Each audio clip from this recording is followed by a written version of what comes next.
Hi, I'm back. I'm Annalouise and I'm back recording videos again. I've been away for a few months, mainly in my van travelling around, so it hasn't been very practical to record. And today the video is fluidly starting and stopping, which seemed very appropriate given the fact I'm starting to record video again. The more I live, the more I feel that being able to fluidly start and stop is a fundamental life skill.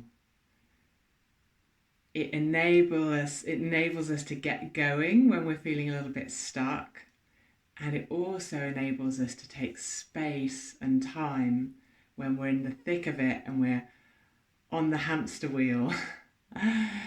Because the last thing I imagine that we'd all want is to be on a hamster wheel all our life long and not step off and realise, wow, all this other amazing stuff going on.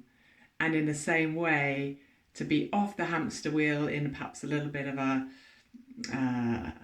flight or scared place, not participating in life, not being able to get on the hamster wheel for a bit and have a run around and have the pleasure of that too. I'm wondering, do you find it more difficult to stop when you're on the hamster wheel, whatever that might be? It might be just like a micro hamster wheel of being in a conversation with someone and like it's got a lot of energy to it and not being able to take a pause. So do you find it more difficult to stop, or do you find it more difficult to start?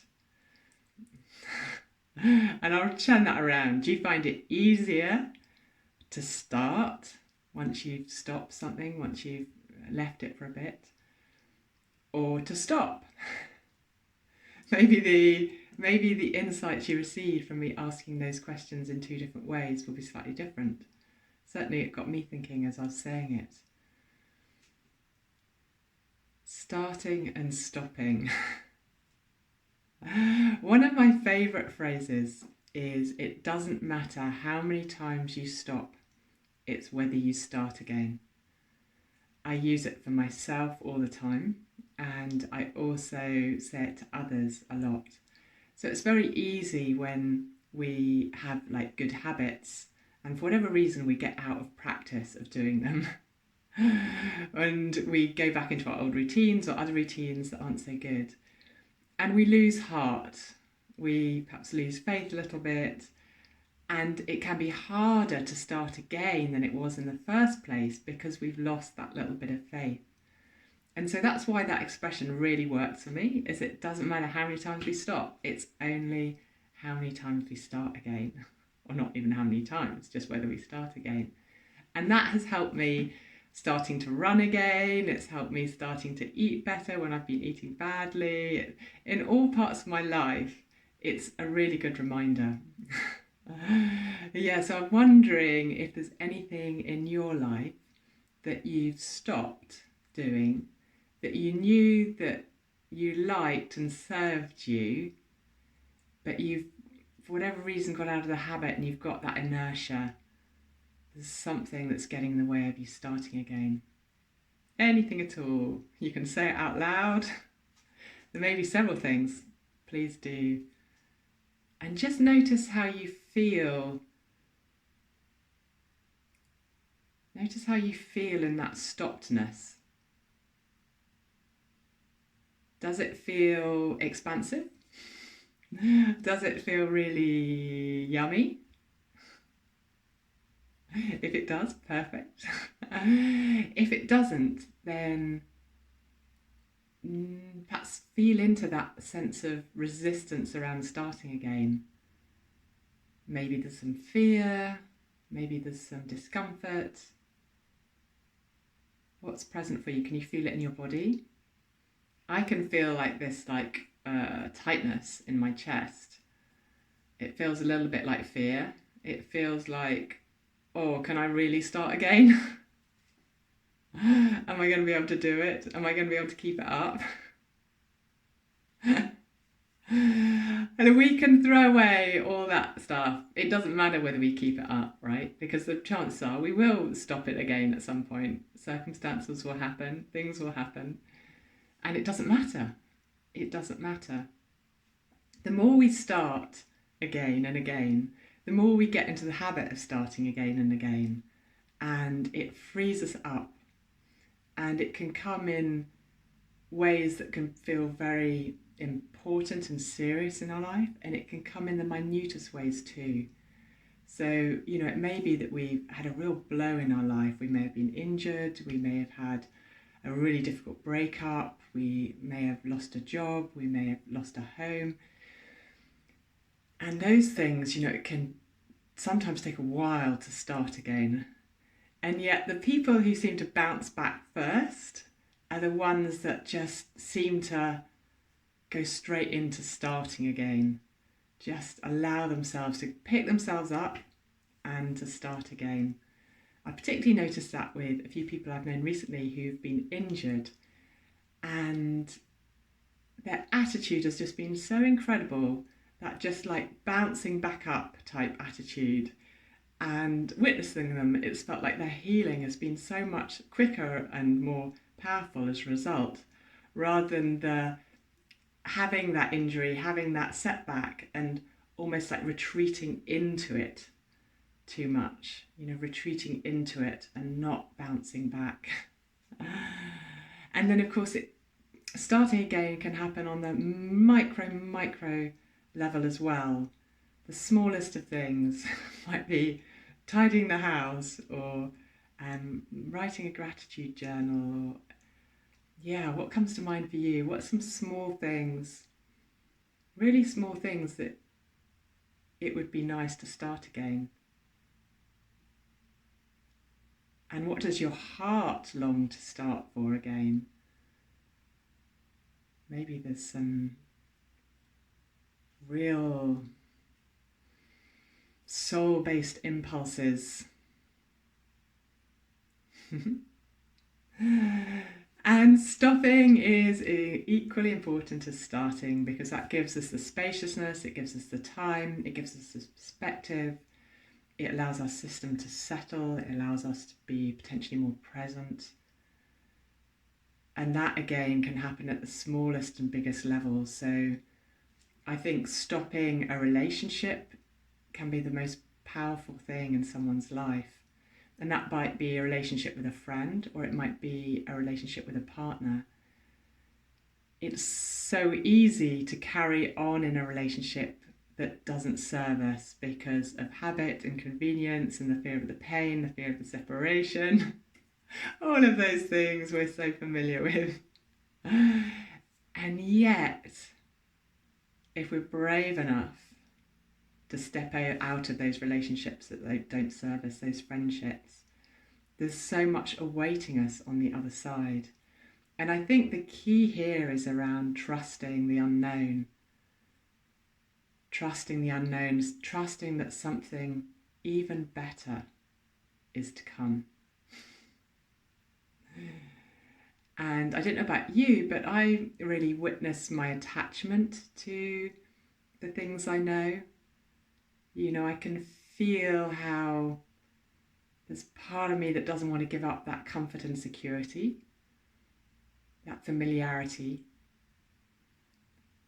And yet, when I let go, it just gives so much space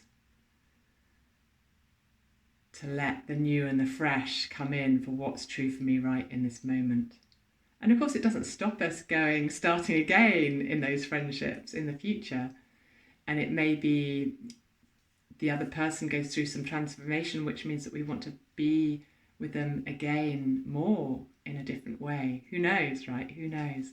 But by taking that stopping time, it gives us the freedom for more inspiration and wonder to come in. So that's perhaps on a big scale, right? A relationship or a friendship could be on a really small scale, just someone that we hang out with a little bit that's just doesn't feel 100% right. But there are all sorts of stopping that can be much more micro. So I think I've mentioned already that a sense of stopping in a conversation, giving spaciousness in a conversation. conversations have their own momentum. And I notice in myself that I can get caught up in that a little bit sometimes. And being able to just say, oh, should we take a pause? Or just internally feeling that pause in myself, allowing the silence, allowing myself to settle, and tuning in is like, oh wow, is the path of this conversation or the energy in this conversation actually where I want to take it?